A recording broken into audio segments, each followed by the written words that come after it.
Hi friends, ഇന്ന് വന്ന വഴിക്ക് 2 ടൈപ്പ് മീൻ മേടിച്ചായിരുന്നു. അപ്പോൾ ഒന്ന് നമ്മുടെ ചാള, അപ്പോൾ അത് വറുക്കാനായിട്ട് ഉപ്പും മുളകും മഞ്ഞപ്പൊടിയൊക്കെ പാടെ തിരുമ്മി വയ്ക്കേണ്ട. അപ്പോൾ ഇന്ന് വൈകുന്നേരം ഇതും തലേദിവസം വെച്ച മാങ്ങയും ചെമ്മീനും കൂടിയുള്ള കറിയുണ്ട്. അപ്പോൾ അത് കൂട്ടി നമുക്ക് ഇന്ന് വൈകുന്നേരം കഴിക്കാം. ഇതിപ്പോൾ ഞാനെടുത്ത് കൈ പിടിച്ചേക്കുന്നത് കൂന്തലാണ്. പൊട്ടൻ്റെ കയ്യിൽ മുഴുവൻ തന്നെ കിട്ടിയ അവസ്ഥയാണ് ഈ സാധനം എൻ്റെ കയ്യിൽ കിട്ടിയിട്ട്. കണ്ടപ്പോൾ ഒരാഗ്രഹം തോന്നി മേടിച്ചു. പക്ഷേ ഇത് ഉണ്ടാക്കണം എങ്ങനെയെന്ന് പോലും എനിക്കറിയാൻ പാടില്ല.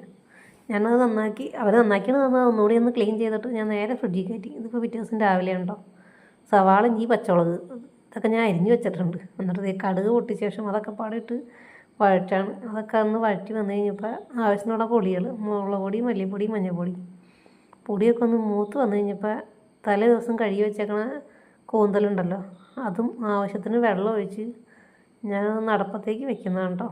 ഇതിങ്ങനെ തന്നെയാണ് വെക്കണമെന്നൊന്നും എനിക്കറിയാൻ പാടില്ല. എന്തായാലും അതവിടെ ഇരുന്ന് വെന്ത് അതവിടെ ഇരുന്നൊരു 3 വിസിലാവട്ടെ എന്ന് കരുതി. അതവിടെ ഇരുന്ന് വേവിക്കും. ഞാൻ കരുതി ഇതേ മോക്കൊന്ന് കൊടുക്കാനായിട്ട് അച്ചിങ്ങ ഉണ്ടോ, അപ്പോൾ അതൊന്ന് അരിഞ്ഞെടുക്കാമെന്ന് കരുതി. അപ്പോൾ അത് അരിയുന്നതിൻ്റെ ഇടയ്ക്കാണ് ഇപ്പോൾ നിങ്ങളീ കാണുന്നത് ഞാനൊരു കൊലപാതകം ചെയ്തതാണ്. ഒരു കൊതുകിന് ഇവിടെ രാവിലെ വൈകുന്നേരം നിറച്ച് കൊതുകൾ കൈ അതിനെ കടിച്ച് ഒന്നിപ്പിക്കുന്നതിന് നമ്മുടെ കൂന്തൽ വന്നിട്ടുണ്ട്. അത് ഞാൻ തിന്ന് നോക്കിയപ്പോൾ അതിനകത്ത് ഉപ്പും പുളിയൊന്നും പിടിച്ചിട്ടില്ല കൈ. അത് പിന്നെ നല്ലോണം വെള്ളമുണ്ട്. അപ്പോൾ ഞാൻ അതിന് പൊടിയും ഉപ്പും കുറച്ച് പൊടികളൊക്കെ ഇട്ടോ ഞാൻ ഒന്നുകൂടി ഒന്ന് പറ്റിച്ചെടുത്തു കേട്ടോ.